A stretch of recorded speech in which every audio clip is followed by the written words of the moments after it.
Selamat datang di Wong Ngapa 96. Like, share, subscribe. Assalamualaikum warahmatullahi wabarakatuh. Selamat pagi pemirsa Trans 7. Khazanah Ensiklopedia Islam Dunia pagi ini kembali hadir ke hadapan Anda untuk berbagi pengetahuan dan saling menasehati dalam kebajikan. Kata jin berasal dari kata jannah yang bermakna segala sesuatu yang tersembunyi. Ibnu Manzur mengatakan bahwa dinamakan jin karena mereka tersembunyi dan tidak terlihat oleh mata. Dinamakan janin karena ia tersembunyi di perut ibunya. Orang-orang jahiliyah dahulu pun menamakan malaikat dengan jin dikarenakan ia tersembunyi atau tidak bisa dilihat oleh mata telanjang. Sebagaimana firman Allah Subhanahu wa Ta'ala, dan kami telah menciptakan jin sebelum Adam dari api yang sangat panas. Al-Quran Surah Al-Hijr ayat 27. Keberadaan jin dan setan ini telah diakui dan ditetapkan dengan Al-Quran dan hadis maupun ijma' ulama. Sehingga ada sebuah pendapat bahwa jin bisa menikah dengan manusia. Begitu juga sebaliknya. Bahkan lebih jauh lagi dari hasil perkawinannya, konon bisa melahirkan sebuah keturunan. Tentu saja hal ini banyak diperbincangkan sekaligus diperselisihkan di kalangan ulama. Sebagaimana telah diketahui bahwa bangsa jin pada dasarnya mempunyai kehidupan yang sama dengan manusia. Mereka mempunyai keluarga, ada yang taat dan ada juga yang ingkar. Mereka juga mempunyai tempat tinggal layaknya manusia. Dan di antara tempat tinggalnya jin, salah satunya adalah jin kadang diam dalam lubang, sekaligus lubang tersebut dijadikan rumahnya. Rasulullah Shallallahu Alaihi Wasallam bersabda dari Abdullah bin Sarjas, Rasulullah Shallallahu Alaihi Wasallam bersabda, janganlah seseorang di antara kalian kencing di lubang. Mereka bertanya kepada Qatadah, mengapa tidak boleh kencing di lubang? Qatadah menjawab, Rasulullah Shallallahu Alaihi Wasallam mengatakan karena lubang itu adalah tempat tinggalnya golongan jin. Hadis riwayat Nasa'i dan Ahmad.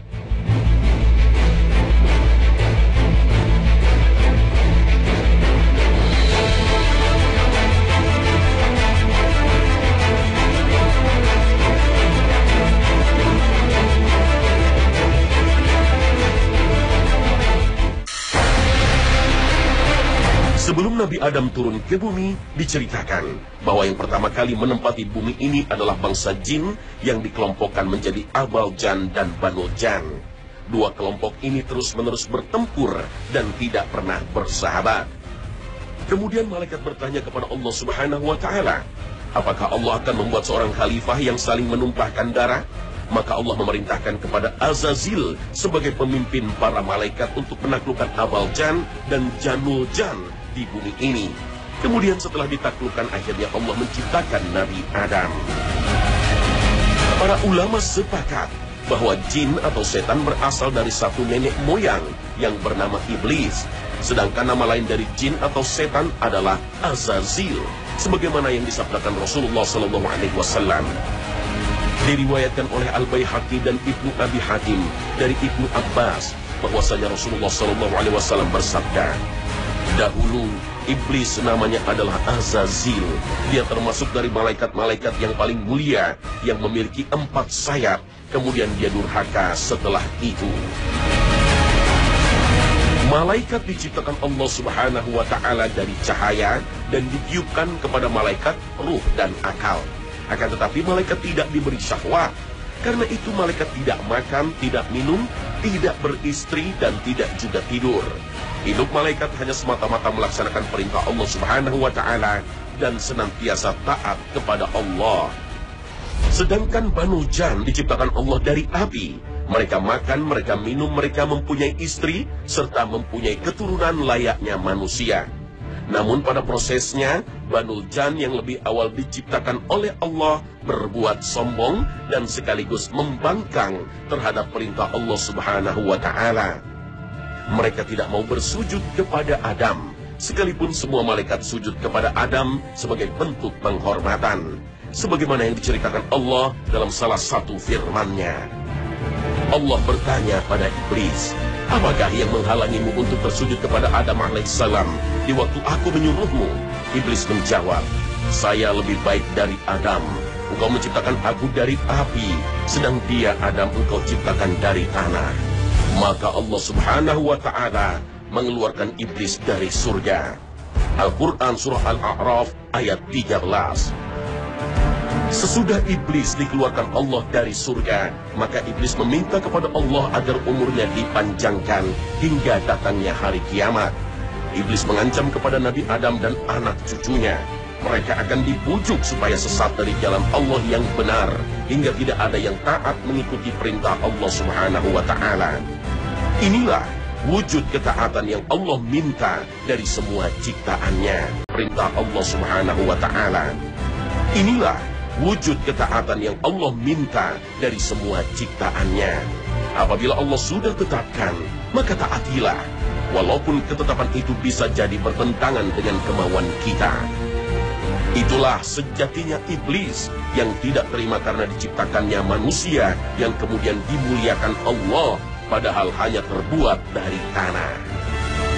Iblis sengaja merayu manusia dari berbagai arah, baik dari arah kanan, kiri, depan, dan belakang, sampai mengikuti bujuk dan rayunya, hingga menjadi temannya dan bersama-sama masuk ke dalam neraka. Karena itu, Allah memberikan sebuah perjanjian kepada Adam dan anak cucunya. Siapa yang mengikuti tingkah laku iblis, maka dia menjadi temannya, dan nantinya akan aku masukkan ke dalam neraka, tempat iblis dan teman-temannya. Sebagaimana dijelaskan dalam Al-Quran, Allah subhanahu wa ta'ala berfirman, dia menjawab, karena engkau telah menghukum kami tersesat, maka kami akan benar-benar menghalangi mereka dari jalan agama engkau yang lurus. Al-Quran Surah Al-A'raf ayat 16. Maka berhati-hatilah dengan golongan Banul Jan dan Abal Jan, jin iblis yang terkutuk, beserta anak cucunya yang akan menggoda kita ke dalam neraka.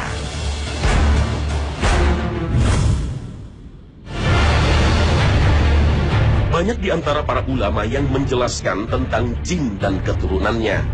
Setan dan jin adalah perkara yang gaib, dan perkara gaib tidak bisa dilihat dengan kasat mata. Sebagaimana namanya, jin berasal dari kata ijtinan yang bermakna tersembunyi.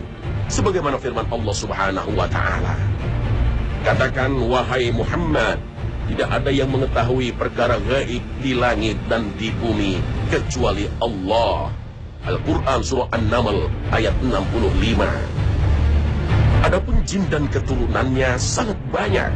Mereka hidup abadi dari sebelum Adam diciptakan sampai hari kiamat kelak.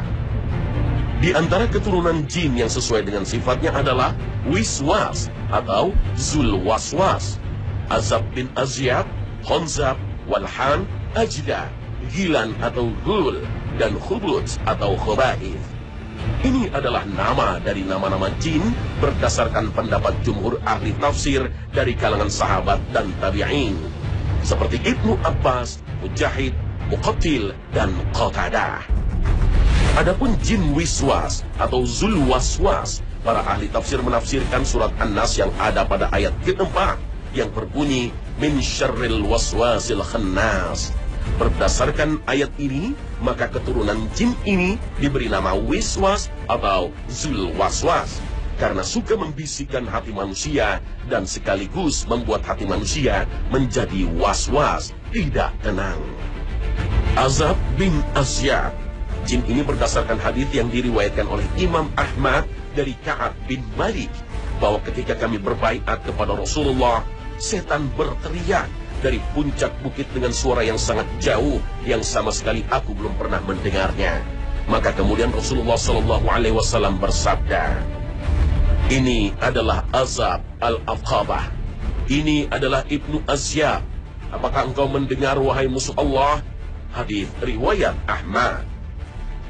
Khonzab, jin ini dijelaskan dalam sebuah riwayat bahwasannya Uthman bin Abi Al-As mendatangi Nabi Muhammad SAW. Maka dia berkata, wahai Rasulullah, sesungguhnya setan atau jin telah menghalangi antara aku dan sholatku dan bacaanku, dan dia mengacaukannya.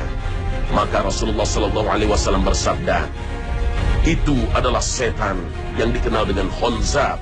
Jika engkau merasakannya, maka berlindunglah kepada Allah darinya dan berludahlah ke sebelah kirimu 3 kali. Hadis riwayat Muslim.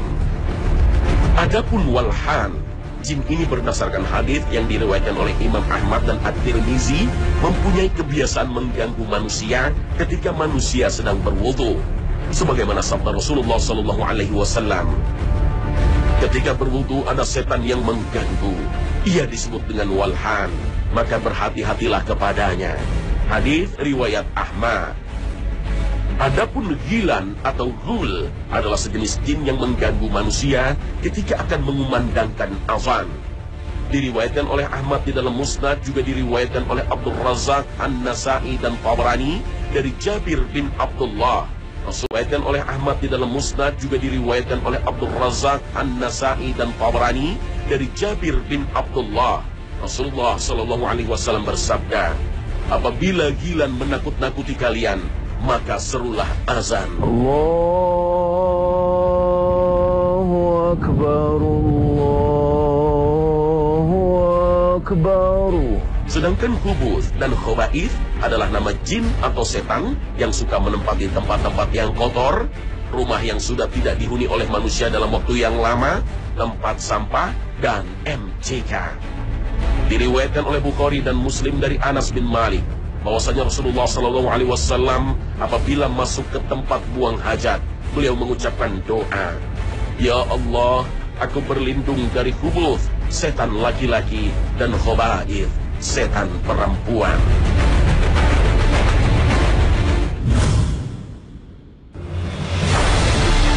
Mengenai pernikahan manusia dengan jin, kita pernah mendengar mitos semacam ini dari cerita-cerita lama. Namun bagaimana pernikahan manusia dengan jin bisa berlangsung? Dua makhluk beda jenis? Jin merasuki manusia bisa jadi dengan dorongan syahwat, hawa nafsu, atau jatuh cinta, sebagaimana yang terjadi antara manusia dengan manusia lainnya. Bisa jadi juga karena paksaan, sihir, santet, atau perintah sang dukun. Dan terkadang pernikahan ini sampai melahirkan anak. Hal ini banyak terjadi dan sudah diketahui secara umum. Sungguh, para ulama telah menyebutkan dan membicarakan masalah ini, dan kebanyakan ulama memakruhkan pernikahan ini. Dan terdapat riwayat dari Imam Malik radhiyallahu an bahwa beliau membolehkan pernikahan manusia dengan jin. Akan tetapi beliau memakruhkannya karena khawatir perempuan-perempuan yang hamil sebab zina mengaku-ngaku bahwa kehamilannya itu dari jin. Fatwa Ibnu Hajar Al-Haythami. Sedangkan di kalangan mazhab Syafi'i terjadi perbedaan pendapat. Ada yang memakruhkan dan ada juga yang melarang. Di antara yang melarang pernikahan manusia dengan jin adalah Imam Al-Barij dan Ibnu Yunus. Mereka beralasan adanya perbedaan jenis antara bangsa jin dan manusia. Ini artinya manusia hanya boleh menikah dengan manusia saja, sebagaimana firman Allah Subhanahu wa Ta'ala, Allah menjadikan bagi kamu istri-istri dari jenis kamu sendiri. Al-Quran Surah An-Nahl ayat 72. Sedangkan Imam Ahmad bin Hambal melarang dengan keras bahwa tidak ada pernikahan antara jin dan manusia. Begitu juga sebaliknya. Imam Ahmad beralasan kepada sebuah ayat dari Al-Quran sebagaimana firman-Nya, dan di antara tanda-tanda kekuasaannya ialah Dia menciptakan untukmu istri-istri dari jenismu sendiri, supaya kamu cenderung dan merasa tentram kepadanya, dan dijadikannya di antaramu rasa kasih dan sayang. Sesungguhnya pada yang demikian itu benar-benar terdapat tanda-tanda bagi kaum yang berfikir. Al-Quran Surah Ar-Rum ayat 21. Pernikahan antara jin dan manusia sangat tidak masuk akal karena perbedaan jenis antara jin dan manusia, serta perbedaan tabiat mereka. Yang satu dari tanah kering, sementara yang satu dari api. Jin bisa melihat manusia, sedangkan manusia tidak bisa melihat bangsa jin. Sekiranya ada sebuah pernikahan antara manusia dan jin yang menjadi pertanyaan, apakah dari hasil pernikahan ini akan melahirkan keturunan atau tidak? Para ulama berbeda pendapat dalam masalah ini. Ada yang berpendapat bahwa hasil dari pernikahan jin dan manusia bisa saja melahirkan keturunan, sebagaimana yang dikatakan oleh Ibnu Mardawi, Ibnu As-Sakir, dan As-Suyuti. Mereka meriwayatkan sebuah riwayat yang bersumber dari sahabat Abu Hurairah, bahwa salah satu orang tua Ratu Bilqis adalah jin, dan ibunya Ratu Saba atau Ratu Bilqis adalah seorang jin. Wallahu a'lam.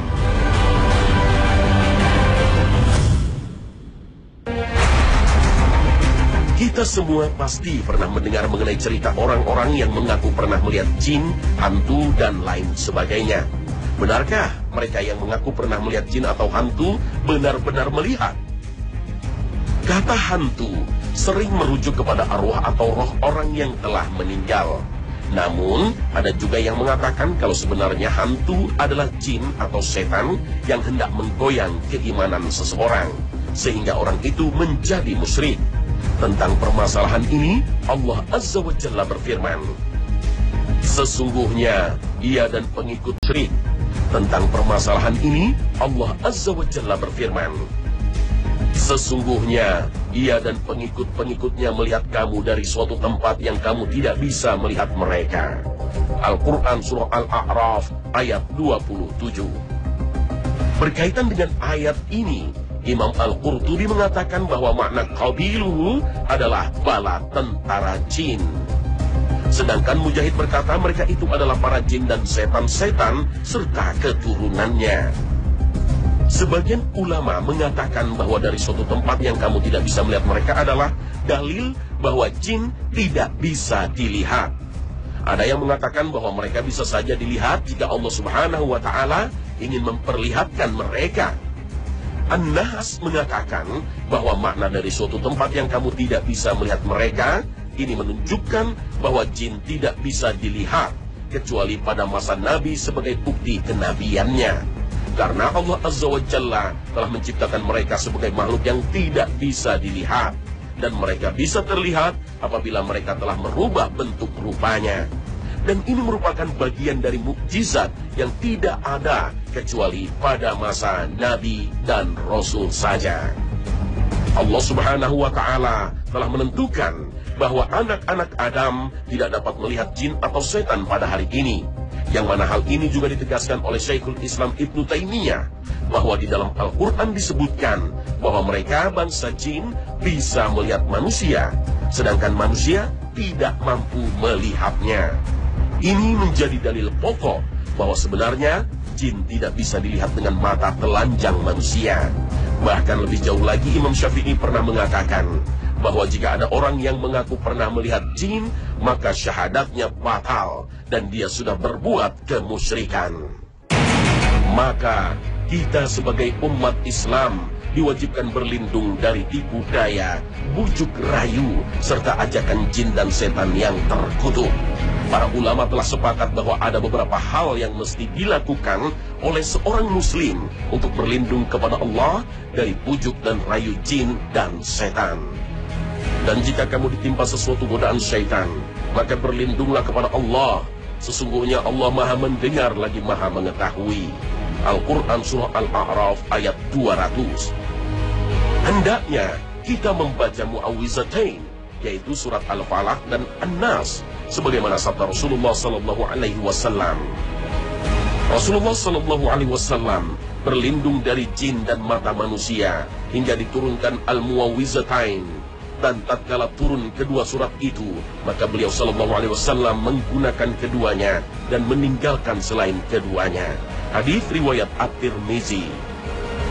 Bacalah ayat kursi kalau kita hendak tidur, maka kita akan senantiasa berada dalam lindungan Allah Subhanahu wa Ta'ala.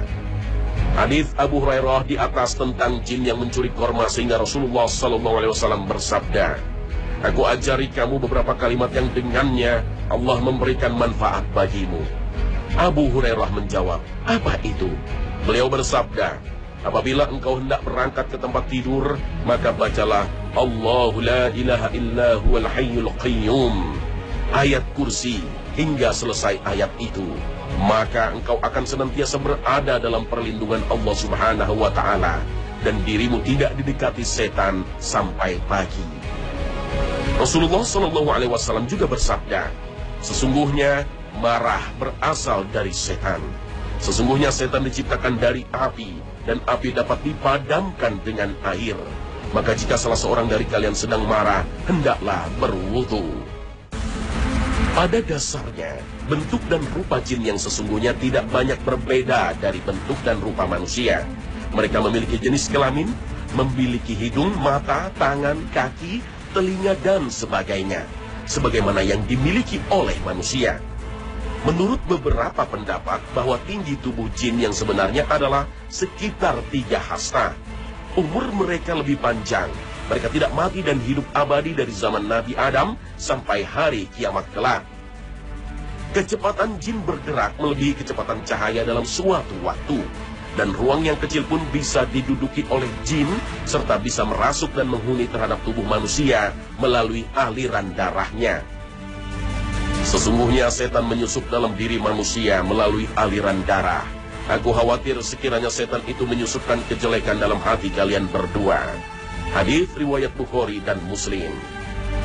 Alam tempat berdiamnya jin atau rumahnya adalah di lautan, daratan, dan udara. Jin dan setan biasa menempati tempat yang kosong seperti bangunan tua dan sudah lama tidak dihuni, tempat yang kotor seperti MCK, tempat pembuangan sampah, pasar, dan lain sebagainya. Jangan sampai engkau jadi orang pertama yang masuk pasar bila engkau mampu, dan jangan pula menjadi orang paling terakhir yang keluar darinya, pasar. Lantaran pasar itu yaitu tempat peperangan para setan, serta di sanalah ditancapkan benderanya. Hadis riwayat Muslim. Sedangkan dalam hadis yang lain Rasulullah SAW menjelaskan kepada kita tentang jin dan setan berkeliaran pada sebagian malam, sebagaimana sabda Rasulullah SAW, bila kamu menghadapi malam atau kamu telah berada di sebagian malam, maka tahanlah anak-anakmu, karena sesungguhnya setan berkeliaran ketika itu. Dan apabila berlalu sesuatu ketika malam, maka tahanlah mereka dan tutuplah pintu-pintu rumahmu, serta sebutlah nama Allah. Padamkan lampu-lampumu, serta sebutlah nama Allah. Ikatlah minumanmu, serta sebutlah nama Allah, dan tutuplah sisa makananmu, serta sebutlah nama Allah ketika menutupnya.